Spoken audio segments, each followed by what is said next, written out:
சென்னை குமரி விரைவு ரயிலில் முன்பதிவு பட்டியல் முன்பதிவு செய்யாத பயணிகள் ஏறியதால் அரியலூர் ரயில் நிறுத்தப்பட்டு முன்பதிவு செய்யாத பயணிகள் இறக்கிவிடப்பட்டனர். விரைவு ரயில்களில் முன்பதிவு பட்டியலில் முன்பதிவு செய்யாமல் பயணிகள் கூட்டமாக ஏறுவது தொடர்கதையாக உள்ளது. இதனால் முன்பதிவு செய்து பயணிக்கும் பயணிகள் பாதிக்கப்படுகின்றனர். இந்நிலையில் நேற்று சென்னையிலிருந்து கன்னியாகுமரிக்கு விரைவு ரயிலில் முன்பதிவு பட்டியல் முன்பதிவு செய்யாத பயணிகள் அதிக அளவில் ஏறினர். இதனால் முன்பதிவு செய்த பயணிகள் சிரமத்திற்கு ஆளாகினர்.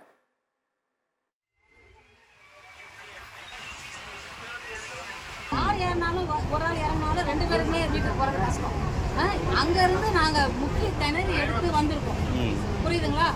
இங்க 4 பேர்ல ஒரு பொண்ணு ஏறல. அப்போ 4 ரிசர்வ் எல்லாம் சொல்றாங்க தவிர எங்களை ஏற்ற விடணும்ல. அப்ப கவர்மெண்ட் என்ன பண்ணுது?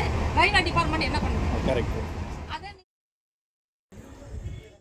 ஒரு கட்டத்தில் பொறுமை இழந்த பயணிகள் ரயிலின் அபாய சங்கிலியை இழுத்து ரயிலை நிறுத்தினர். இதையடுத்து அங்கு வந்த ரயில்வே போலீசார் முன்பதிவு பட்டியலில் முன்பதிவு செய்யாமல் பயணித்த பயணிகளை இறக்கிவிட்டனர். இதையடுத்து கன்னியாகுமரி விரைவு ரயில் 10 நிமிடங்கள் தாமதமாக புறப்பட்டுச் சென்றது.